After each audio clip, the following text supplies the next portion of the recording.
What's up, everybody? It is Thursday evening. That means it is time for your midweek wrestling news roundup. Got a lot of stuff going on in the world of wrestling. We've got AEW getting ready for Full Gear. We've got WWE getting ready for Survivor Series War Games. Uh, and we've got some news. So stay tuned if you're interested in the action figures like me. I got some really cool stuff to show you at the end. We're going to talk some action figure stuff. So if you're into that stuff, stay tuned because I've got some a cool one to show. Um,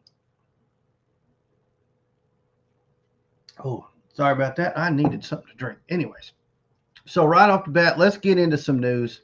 Um, Let me make myself smaller and let's bring up the first article we have. And we have this is a double header news thing because Toni Storm announced her supposed retirement. I believe it was yesterday. Supposed. I mean, let me know in the comments. Do you believe this? Do you think it's she's showing up at that celebration on Saturday at Full Gear? Come on. All righty. Anyways, on to the article. Tony Khan comments on Toni Storm's sudden retirement from AEW and pro wrestling. It was yesterday when former AEW Women's World Champion Toni Storm revealed that she is retiring from pro wrestling effective immediately. However, Storm also mentioned that she did not tell AEW President Tony Khan about her decision. Khan was on a call with the media today ahead of this Saturday's Full Gear pay-per-view, where he was asked about Storm's shocking decision. Khan's response indicates that he doesn't believe Toni is actually retired and expects her back in AEW at some point. Oh my goodness. Are we shocked or what? Here's what he said. Timeless Toni Storm has been a great world champion for AEW. I think that reports of her demise have been greatly exaggerated. I still expect Toni Storm will have a great wrestling career, but she's really struggling. Clearly, with what's happened, she lost the world title, she lost her protege, and I think she feels like she lost everything, and now she's lost. And I hope that Toni Storm can find herself and come back to us here in AEW because Timeless Toni Storm is a great part of AEW, definitely. Thanks for asking. So, look, isn't it quite convenient? Okay. Let's talk about this real quick. Isn't it quite convenient that just a few days away from Mariah May finally doing her championship celebration, she's been champion for what, 2 months now? Tony's been doing stuff with Japan. She's done some other things. Mariah May has been champion for 2 months. Now her oh crap, I can't remember her name. Shirakawa, her buddy, is here, and they're finally doing her. I'm shaking the out of the camera. I apologize. They're finally doing her championship celebration, and then just a few days before that, Toni Storm announces her retirement. I think we should be expecting a surprise this Saturday at Full Gear. All right, moving on. We have some CM Punk news. By the way, this is not the last time he'll be brought up on the show tonight. So, CM Punk cast in new sci-fi horror series. Now, this is getting me right in the feels here. I'm a horror guy. Pay no attention to the Halloween shirt I'm wearing. CM Punk is an in-demand man. Gee, what do I got to do the tongue twisters for? I pulled it off though. Is an in-demand man, and now he's headed to the silver screen. Okay. Variety reported that Punk has been cast in a recurring role for Revival, an upcoming horror series on Sci-Fi. Series is an adaptation. I can say is an in-demand man, but I can't say adaptation. Okay, there we go. Of an Image Comics series originally written by Tim Seeley and Mike Norton.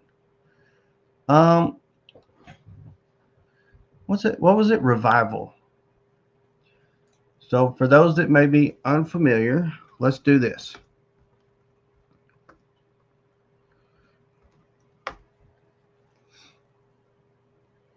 Okay. Here's there's one of the covers for it. Here we go. Okay. Revival is an American horror comic series created by Tim Seeley and artist Mike Norton. The pair worked with colorist 47 monthly issues released between 2012 and 2017. Set. Whoa. Thank you, Wikipedia. Okay. Set in central Wisconsin, Revival follows the aftermath of the dead coming back to. Oh, it's a zombie one. Here's something that disgusts me. I was not living far from a comic book store and visiting one weekly uh, from like 2013 to 2016. So I don't know how this one flew under my radar, but I'll be putting myself in the naughty corner once this is over because I'm ashamed. The story is centered around Detective Dana Cypress and her revived sister M as it touches on religious, moral, and social themes. As they investigate, they find M's murder to be closely linked to the revival. Huh. Interesting. So CM Punk will be starring in that. Back to that. I guess I could have scrolled down a little bit and read that little part. Interesting. All right. That's going to be cool.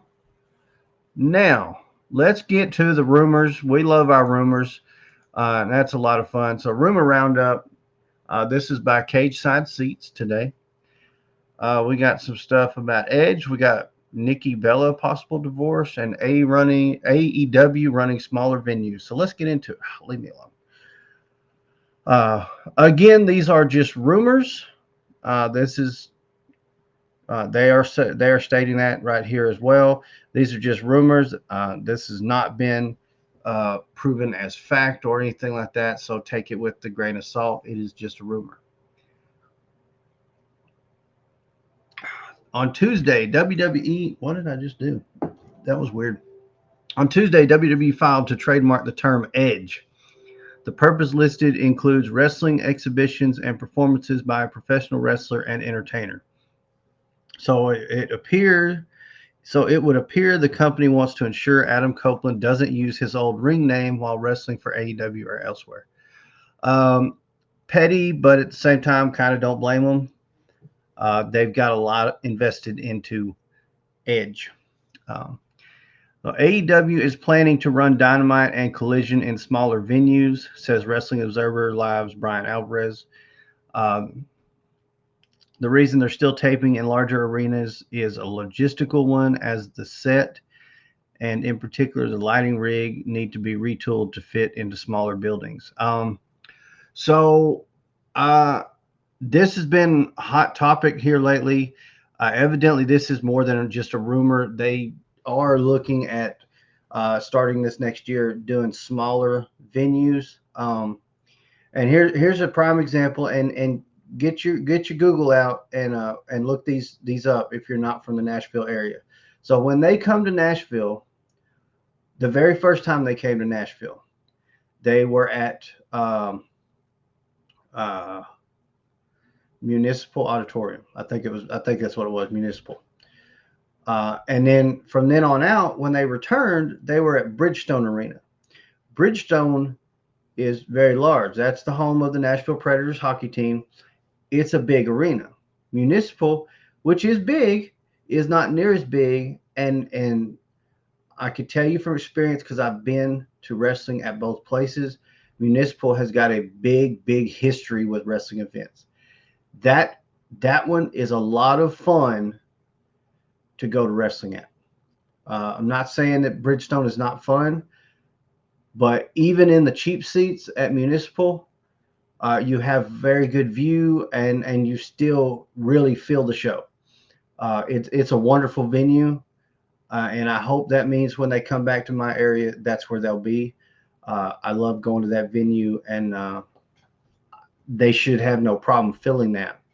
But speaking of that, hit me up. Let me give me some opinions here. We've all seen the pictures.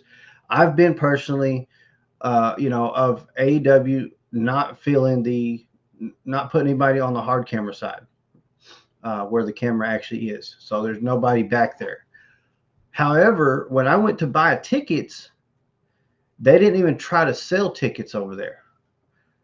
So is it a matter of they would open that when they sold the rest of it? Because they didn't fill up the other part of Bridgestone. They filled up Municipal up when they came, but that was more like 2019.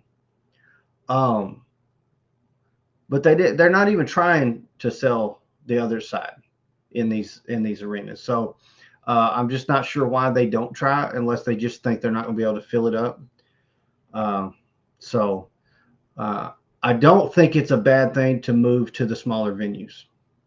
I think it will help them, and they can continue to grow and to grow their roster. I don't mean add to their roster. I mean grow their roster and get their roster, uh, their homegrown guys, absolutely chip top shape, because they've got such an amazing roster. So, uh, it's scary to think, oh, they're giving up. They're not going to go to big arenas no more. They're only going to do these small ones. Like I was saying, look it up. Look up those two arenas here in Nashville, and you will see, if that's the kind if municipal is what they're aiming for, it's not a bad thing, and it opens it up to where more people start going, and maybe it gets them, gets people back into it. Because I got to think that for an athlete to go out there and see only this side of the arena, it makes it hard to perform that night. Now they're professionals and they should be able to perform whether it's one person there or 10,000. But I mean, you you gotta think it's going to be hard to get into it if it's just, you don't even have to turn this to this side really. So uh, I hope it does mean they're coming back to Municipal though. If you're in the Nashville area, let me know what you think. Would you rather see them there or at Bridgestone? Moving on, because that one little rumor took me off in a tangent that took forever. According to TMZ, Nikki Garcia, aka Hall of Famer Nikki Bella, and Artem, not going to do that, finalized their divorce in mediation earlier this month. The restraining orders they filed on one another have been dropped, and the couple had already agreed to shared custody of their 4-year-old son. Wow. Sounds like that started out as a messy divorce and is able to end on a good note, according to TMZ. Again, grain of salt.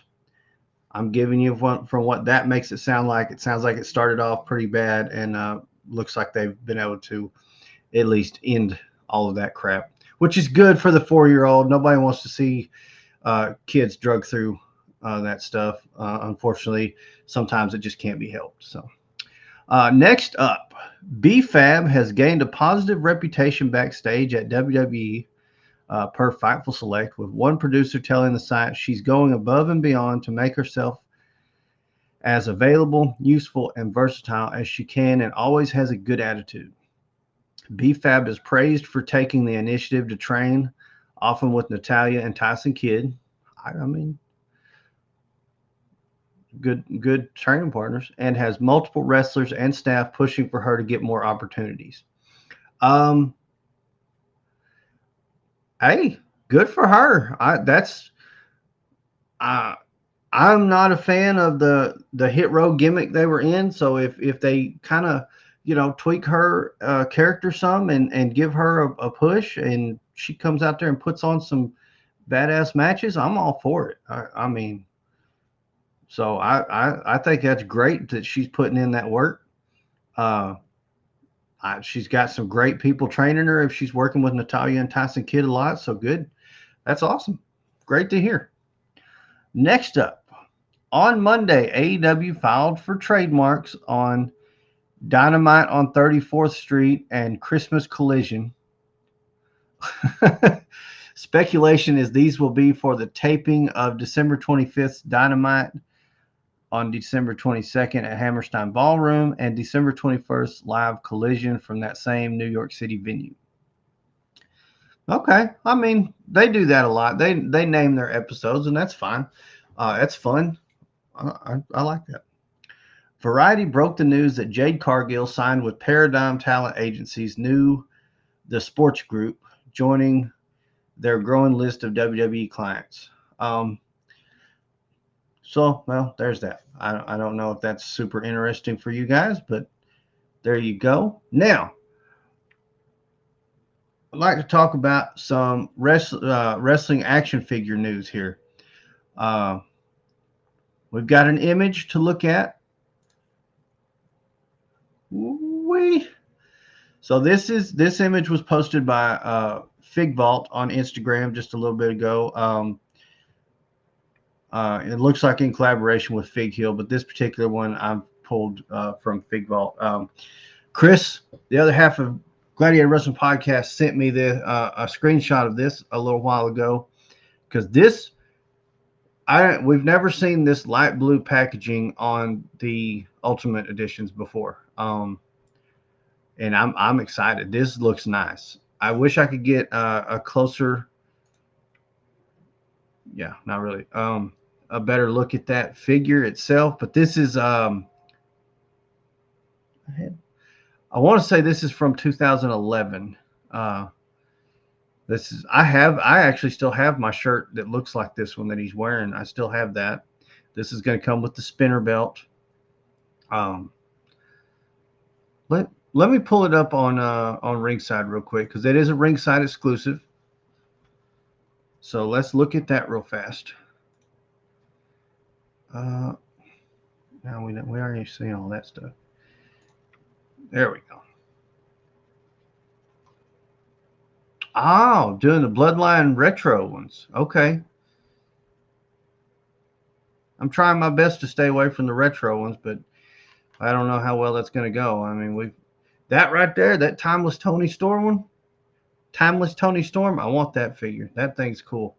That one's cool too. Anyways, let's get to CM Punk. I'm very distracted.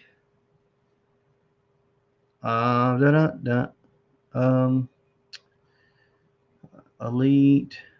Where is it? Here we go. Okay. Yeah, Money in the Bank 2011 CM Punk. Very cool looking figure though. That's a good face. Hey, come on. Look at the face on that one. That one's good. I like that.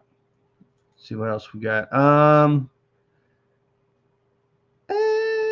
not as big a fan of that head sculpt, but that's fine. Nice. There we go. So you may notice on his tattoos, there's no Pepsi logo and there's no Cobra logo. They can't do that. There's another look at those two faces. I like that one. That one looks really nice. I'm not a fan of the blowing the kiss one. I'm not a fan of the screaming face. This will be a nice one to get a hold of, though. And well, I've got a Supreme Collection CM Punk from AEW, so I can tell you now, I will need an Ultimate CM Punk because I am an Ultimate Edition guy. And the dogs agree.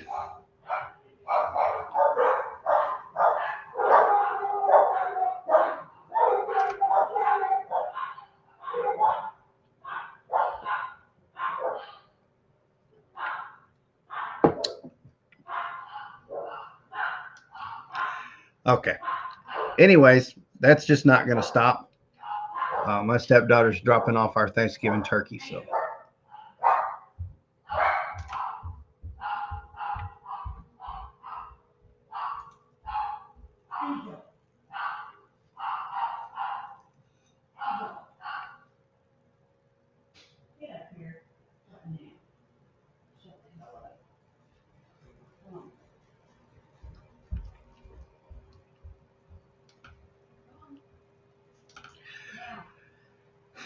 But that's going to do it for this edition of GWP Wrestling News. I hope you guys enjoyed it. It's pretty much a chance for me to just ramble. But if you want to hear some more wrestling news and get some more opinions about what we talked about today, God, I'm going to have to do something about that. I keep seeing the camera shake. I'm sorry. Make sure you tune into the podcast live every Sunday, 7 p.m. Central. Come talk all the wrestling with us.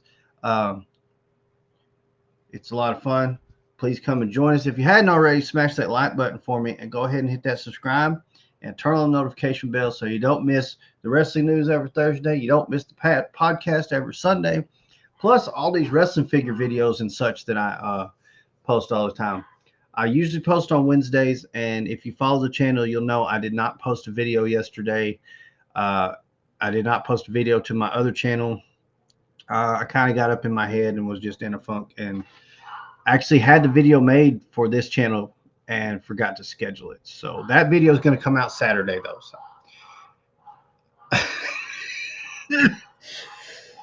So. Anyways, thank you guys so much for watching. Sorry for all the noise. Gladiator out.